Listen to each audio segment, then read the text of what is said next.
كانت هناك رحلات للعديد من التجار والقوافل، معها تأتي الثقافات، تأتي اللغات، تأتي العادات والتقاليد. هذا يشكل فرصة لأبناء البلد للتفاعل مع هذه الثقافات، وبالتالي تكوين رؤى وتقاليد جديدة. تميزت الإمارات موقعها الاستراتيجي والتجاري والاقتصادي المهم في منطقة الخليج والشرق الأوسط بشكل عام. استطاعت الفرق الاستكشافية في الإمارات العثور على العديد من اللقى والبقايا الفخارية في مناطق عديدة من الدولة. هذه اللقى تدل على تواصل حضاري ما بين دول آسيا في تلك الفترة، وخاصة الصين، الهند، بلاد الرافدين، ومنطقة الإمارات.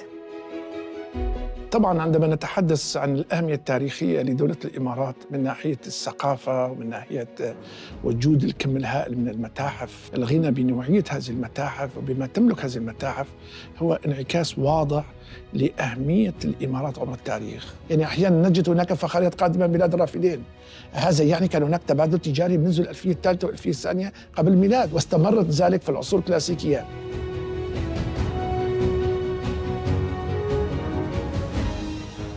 A nation is known by its own history. Historical records teach the present and the future generations about their past, about the contributions and achievements of their leaders. التراث لا يعني فقط أنه هو في بعد الاقتصادي فقط، نعم المواقع الأثرية لها دور محوري وهام مثل النفط، محرك اقتصادي هام تلعب دورا استثنائيا في السياحة. ما تنتجه الإمارات اليوم تنتج الأفكار الجديدة المتمثلة في إنشاء مجتمع جديد يتناغم مع المجتمع العالمي ويرتبط معه بروابط ثقافية وتجارية واقتصادية وحضارية أيضاً.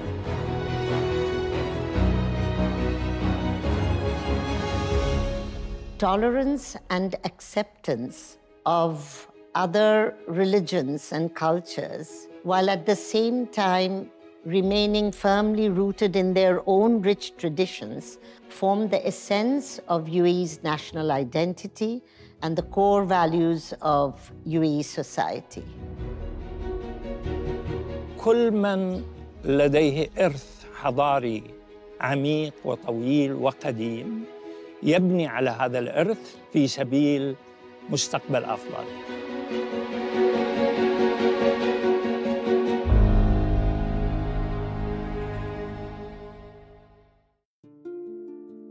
بسم الله الرحمن الرحيم.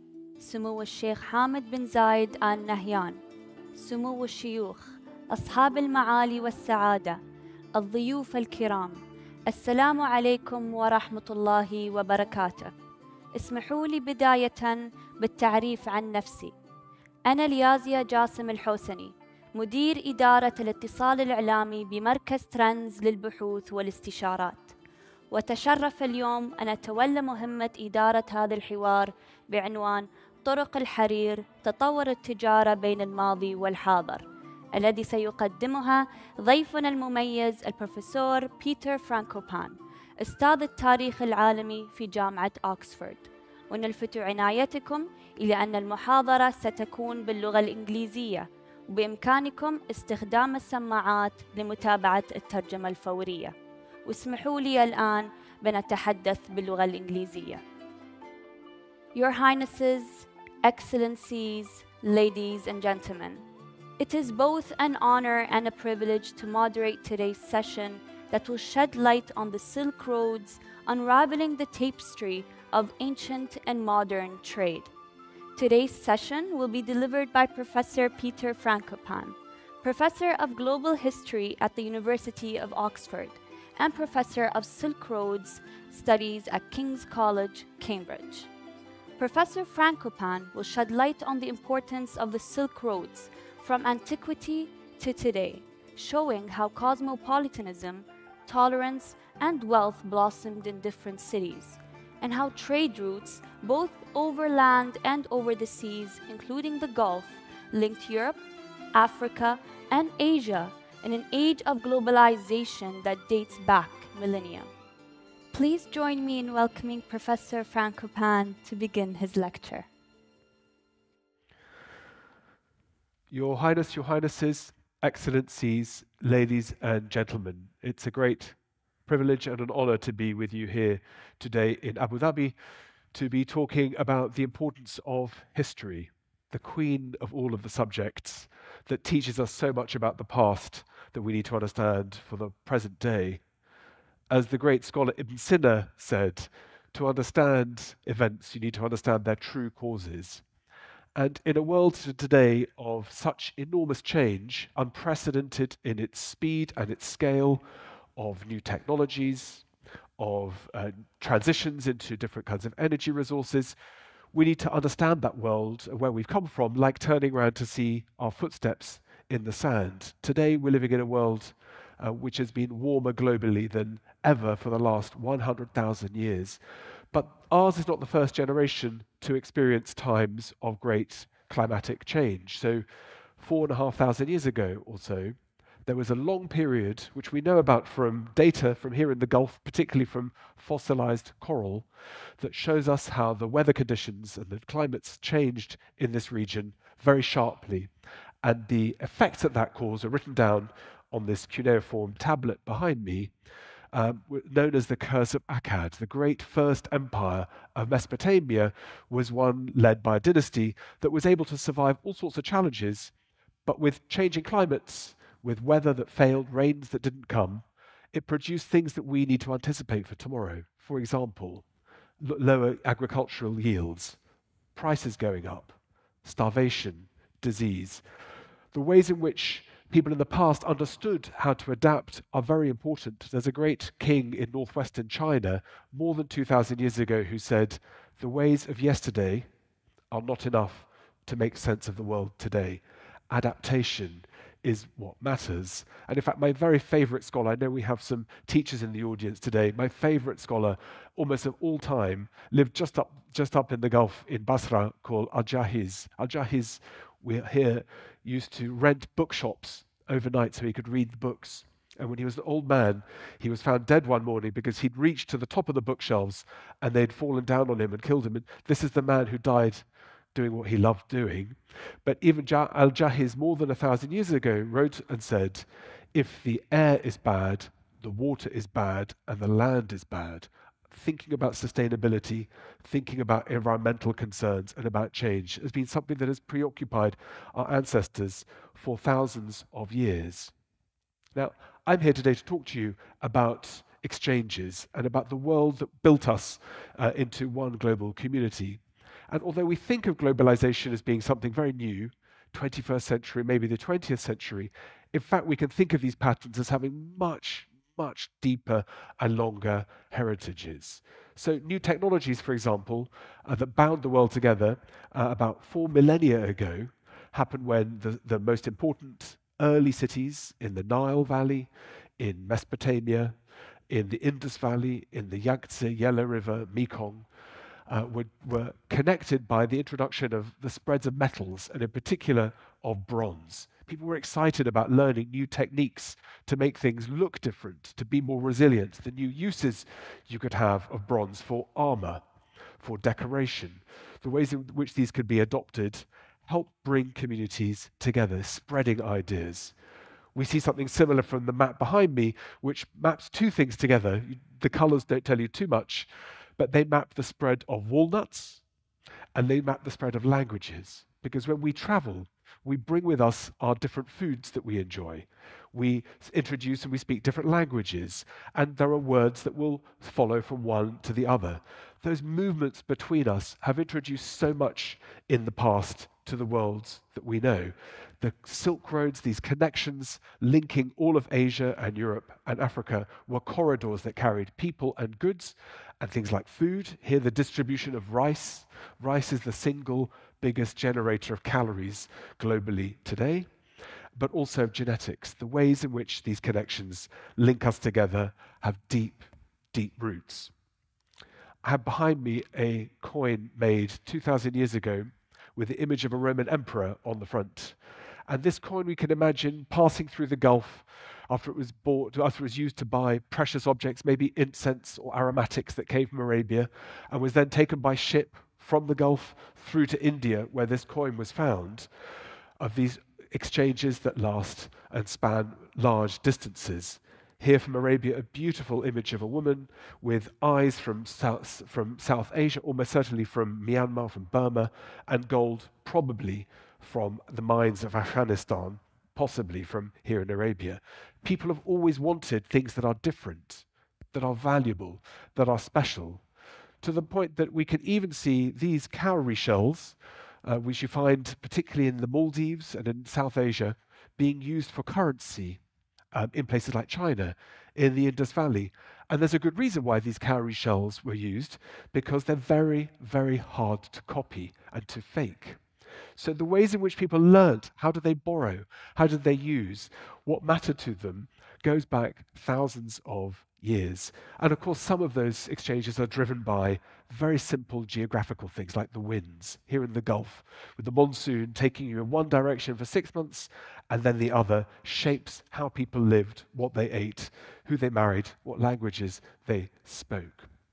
Now, about 200 years ago, German geographers began to call these connections the Silk Roads, the Seidenstraßen, and we must think about these in an abstract way. There's no, in Britain, my country, people often ask if the Silk Roads are like a set of motorways. Do we take this road or this road, and is one place on it or not? The Silk Roads are just an abstract way to capture the ways in which connections were made, linking Europe and all of Asia through to the Pacific coast, crossing over deserts and mountains, crossing through the seas. But the most important part in antiquity was, in fact, Asia. Asia has always been the most populated continent and always been the home of the most cities. And cities, as you know from Abu Dhabi and Dubai, bring people together from different parts of the world. They create high levels of exchange. People exchange goods, but they exchange ideas, they exchange languages, they exchange beliefs, fashions, and food. And so the interest of trying to connect these worlds together has been something that some of the great empires in the past have thought about. Alexander the Great, famous here as Iskander, famous all the way through into Indonesia, didn't build his empire by turning towards what's now France and Germany and Italy, but by coming first through Egypt, but then through into the Himalayas, right the way through Central Asia. The motivation for Roman emperors was the same. The key provinces of Rome was Egypt and access to the Red Sea. The territories into the east. The Emperor Trajan reached the Gulf and knelt down and wished he was a younger man, that he too could explore through the Gulf and make it the whole way to India as Alexander had done. In fact, Asia was so important that Rome built a new city, which was called New Rome, like York was called New York in the United States. And this great city, New Rome, soon became called the city of Constantine, the man who founded it, the Emperor Constantine, so Constantinople, and today is known as the great city of Istanbul, bringing Rome closer physically to trade connections, to the sources of wealth, to textiles, to gold, to metals, to ideas. And this world of the Silk Roads is one which we can find everywhere we look. From the great cities of Samarkand across Central Asia, we see rulers here, Sogdian traders who became rich from being involved in the trade, not just of connecting places together, but by being a central point too. So we have images here from cities in now Tajikistan, which have been almost lost to history, where we see envoys coming to see the ruler of Sogdia, the great Central Asian empire, coming from Japan, from Korea, from Persia, from the Arabian lands, coming to talk to him, to pay him homage, to buy gifts, to try to find a way of trading. These models very similar to Abu Dhabi of today, places that encourage people to trade and become wealthy as a result. And in fact, here in your glorious Louvre Museum of Abu Dhabi, which I'll show you a picture of later, the images of horses and of camels, of plates from Central Asia, death masks from China tell us so much about these connections deep into the past where geographies were joined together.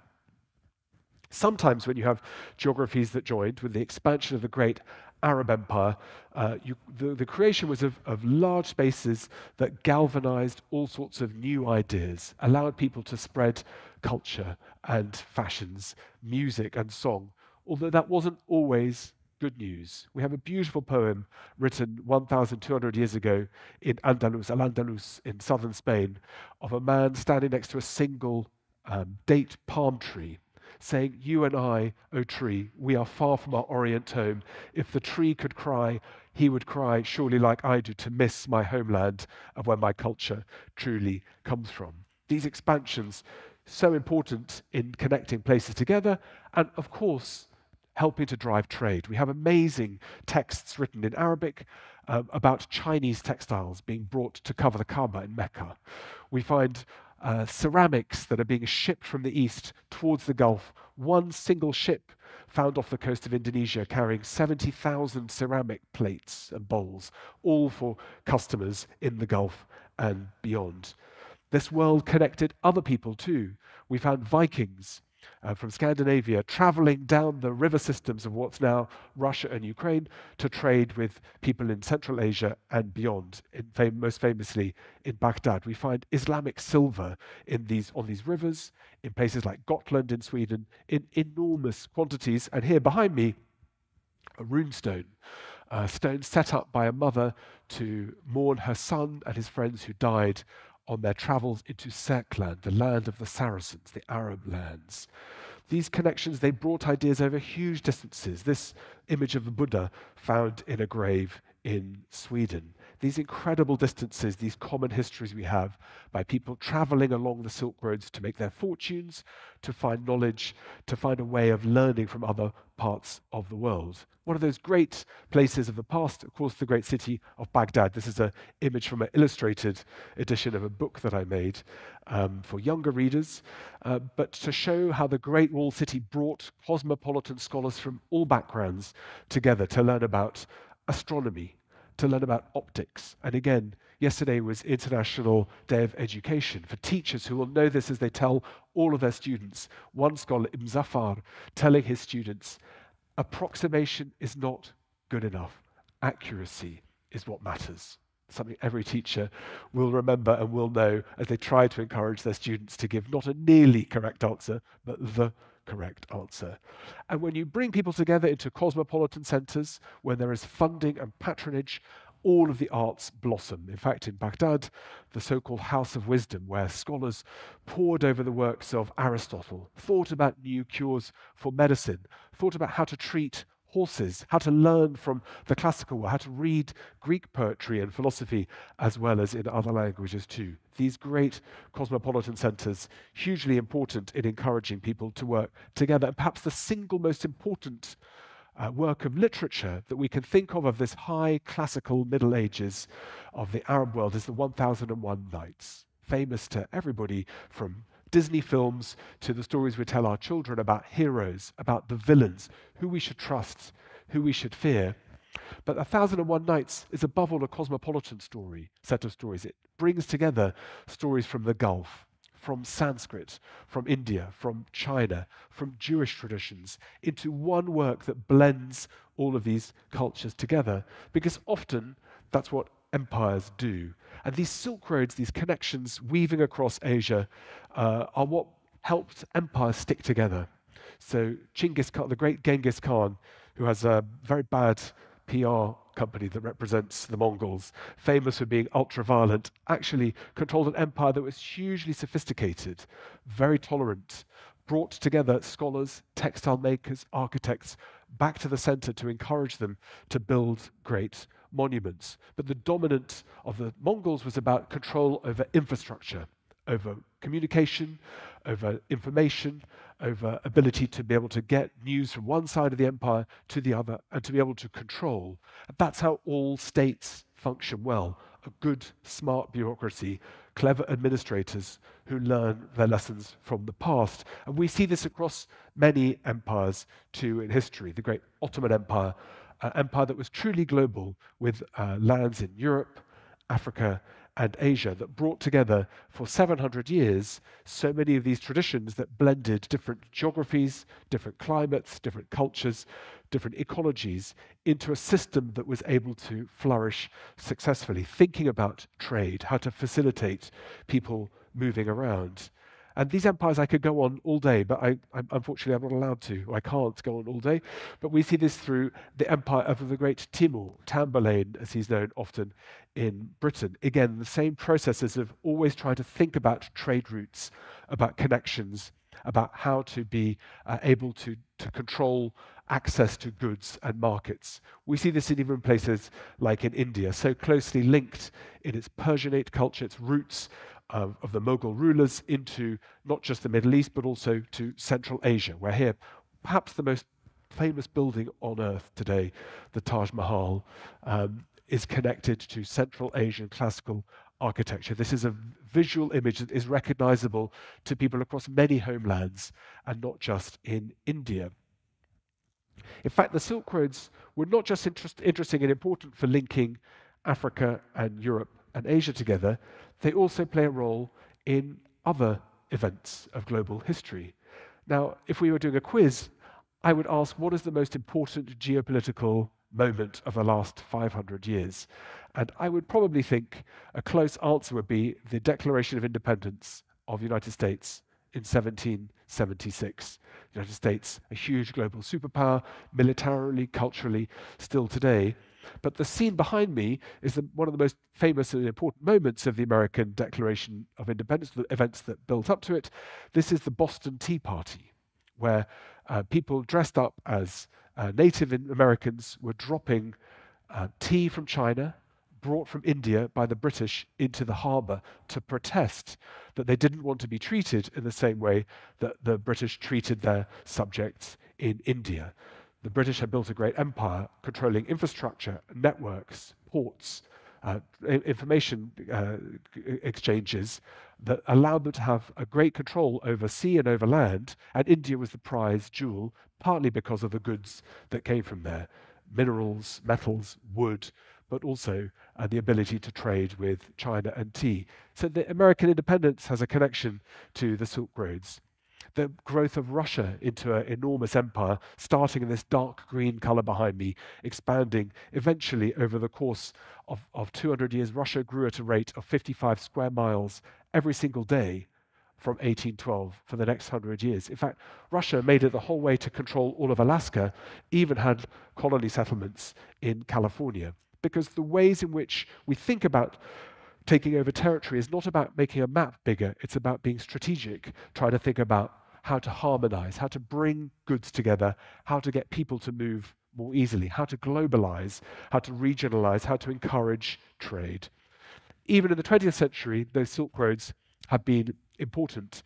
Many people are talking about the current era as being the Asian century, but I think we can think about the last 100 years already as being the age of the rebirth of the Silk Roads. Now, in Versailles, the settlements that were reached at the end of the First World War, decisions made that have, of course, direct impact on what is happening in this region and in the wider Middle East today, for all of its faults and its failings and difficulties and escalations. But since that time, over the last 100 years that have followed, we've seen dramatic change, perhaps most obviously here in Abu Dhabi itself, which has blossomed and grown as a combination of transitions to fossil fuels and energies, transition to thinking about financial services, how to make a cosmopolitan city that attracts the people who want to shape the future of this city and of this country and this emirate of this country in the decades to come. Those changes have been dramatic, not just here, but in Central Asia, in China,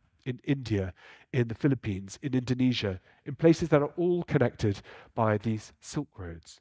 In the Louvre I mentioned here, you have one of your most beautiful and important galleries connected to the Silk Roads, not just to show regional connections, but to show how long these long histories of borrowing, of exchange, of travel all are. And of course, I'll show you, here I am in the Silk Roads galleries to show how much I enjoy these spaces, how we've learnt, how we bury in the same way, how we worship in similar ways, how we've learnt how to be tolerant. These are really important lessons that we can learn from the past. But perhaps the most important and interesting part of the Silk Roads and their rebirth are about the ways in which these new connections are part of today's geopolitics and globalized trade. Now, I suppose the most famous of these is China's so-called Belt and Road Initiative, or it's One Belt and One Road, which is trying, in the words of Xi Jinping, to encourage people to trade with each other regardless of their background, their language, their ethnicity, their religion. The ways in which investing in common futures is a positive thing. That Chinese model is one which in some places is very controversial, but it speaks to the idea of trying to find ways of putting differences to one side and to think about what these connections might look like in the future, in terms of transport, in terms of energy, in terms of infrastructure, not just of ports and airports, railway lines, but also things like desalination, things like energy that has been an important part of the last 15 years. But the new Silk Roads mean something different in the Middle East, means something different in Abu Dhabi to what it might sound like in China, means something different in Central Asia, where the last president of Turkmenistan has written a best-selling book in Turkmenistan anyway, called Turkmenistan, the Heart of the Great Silk Roads. The Silk Roads belongs to a common legacy and history on the planet, of this world, which is why, in fact, at UNESCO, which I'm involved in, there is a Silk Roads program that just celebrated its 35th anniversary. It's such an important part of UNESCO's message to be talking about tolerance, cosmopolitan, cultural heritages, finding ways to emphasize these connections of the past. And in Central Asia, these new Silk Roads means how to find ways of finding states that are neighbors to each other, to learn from each other, to be able to borrow each other's best practices, and to find a way of having the next generation having a better set of opportunities than the present one. And some of those things are difficult to do. Some of them are easy to talk about, but hard to implement.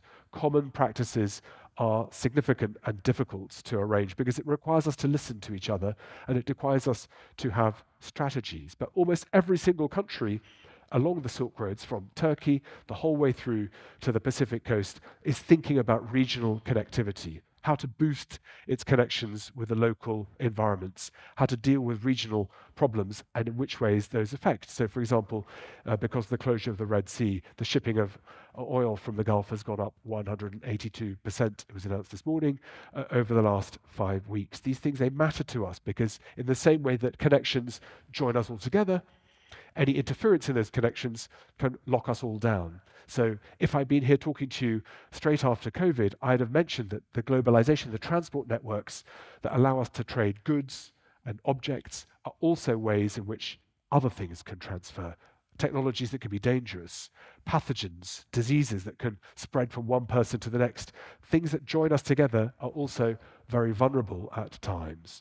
So we see lots of these new corridors being developed. This is the so-called middle corridor, linking Central Asia to the Caspian Sea, to the Caucasus, and into Turkey and onto Europe. And it was no surprise to me to find the announcement last year here in the Gulf about the India, Middle East, Europe economic corridor. This one with the patronage, not just of His Highness in Abu Dhabi, Sheikh Mohammed, but also involving the President of the United States. The idea that there must be a way in which we can all work together. These Silk Roads to encourage us to think about what do we need, how do we increase competition, and how do we encourage globalization? How do we put regional differences to one side, but how do we plan for a world that is changing with new technologies, new demands, new pressures, and of course, those challenges around climate change, where in my own country, United Kingdom, we've had 40-degree temperatures in the summer. Those kinds of problems are ones which you did such a good job at COP28, trying to work out how do we make advances in this regard, and there's still so much more to do. So the Silk Roads are a very useful way of talking about our common human heritage. They're an important way of reminding us of the importance of connecting with each other and of learning, of those messages and morals taught to us by Ibn Sina about how to understand the realities of how we've worked together, to think about when those moments have worked, when we've been stable, and equally to think about the times where we've experienced challenges. It's such an opportunity to come here to talk to you about history, to explain those legacies. I hope I've done a good job in explaining that as we turn and look at our footsteps in the sand to see where we've come from. By doing that, I hope it gives an opportunity to think about where we go next. So, Your Highness, Your Highnesses, Excellencies, ladies and gentlemen, thank you very much for allowing me to come and talk about my favourite subject in front of you all today. Thank you.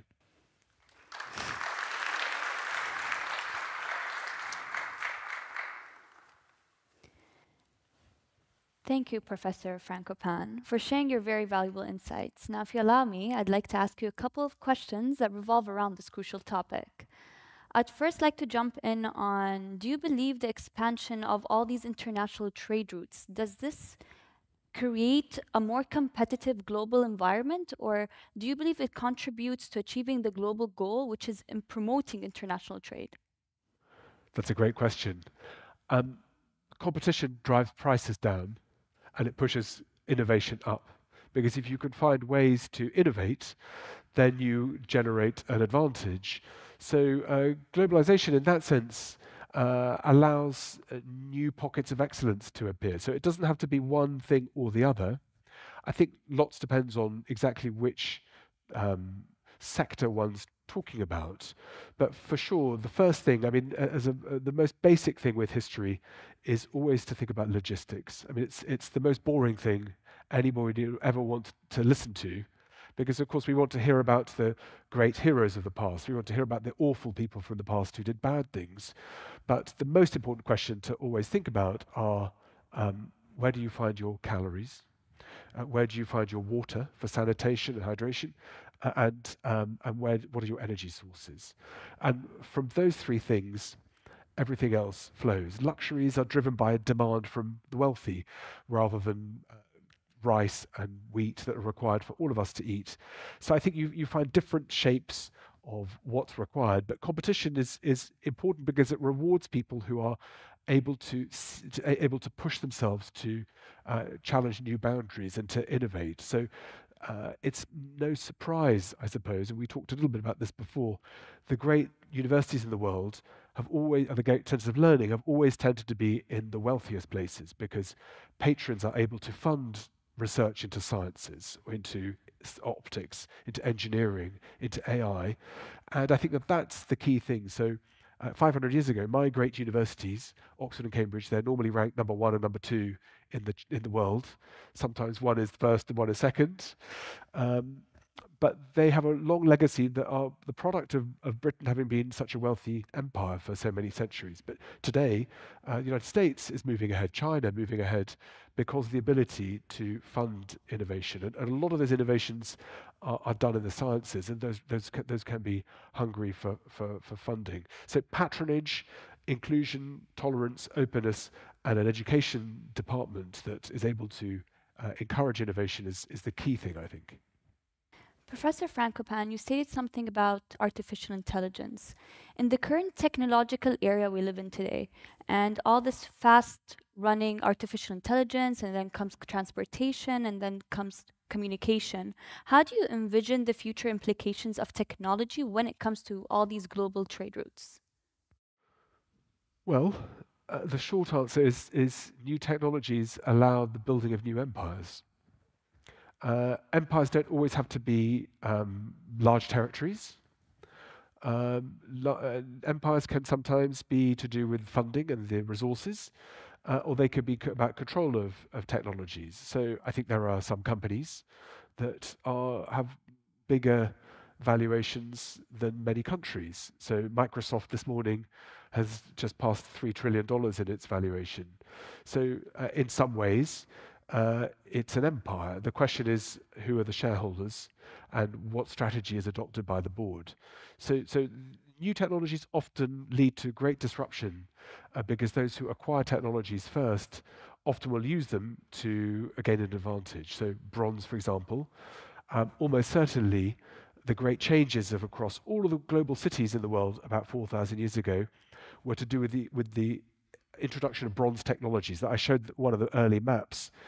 As these new technologies arrived in different cities, the people who were wealthiest managed to adopt them quickest, and that helped bring about a rise of elite power.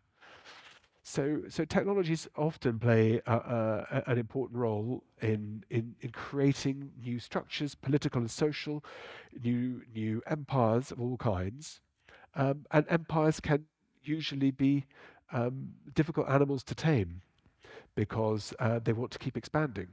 So I think that there are lots of models you can use. The difficulty, the challenge with AI is the speed at which these adoptions are taking place, and the fact that we have a poor global community that is willing to work together, and it's not quite clear how we could do that anyway. So it's a real existential question for us.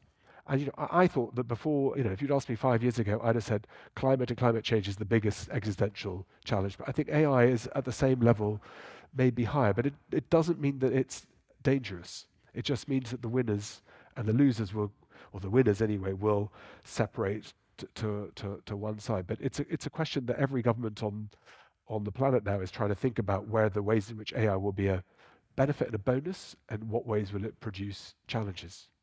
Do you anticipate an even greater role of the UAE in future international trade routes? Yeah, the Gulf is one of the key transit routes globally, and now with the Red Sea closure, that this may be something, or the cutting off, this may be something that lasts for a very long time. But you're first shaped by geography, about where you're able to connect to. And this is something which the ancestors of the Emiratis wouldn't have recognized, or anywhere. The idea we can fly from place to place, or that we can send mail that arrives on the other side of the earth the minute you send it. So your geography matters less in some ways, because you can move things around quicker. But you're always connected to your local neighborhood.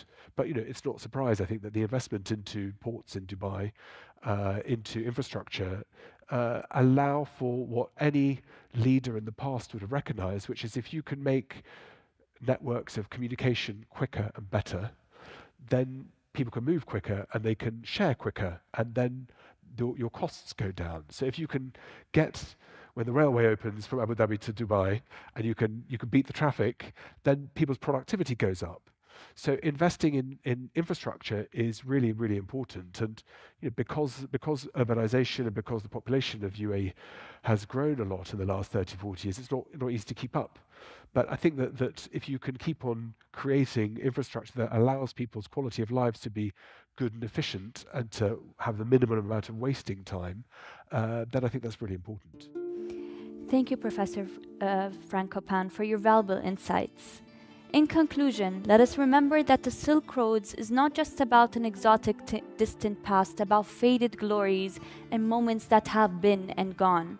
Studying these networks will allow us to understand the changes of the present day and of the future, at a time when the perspectives, ambitions, and the accomplishments of the countries and their peoples are expanding.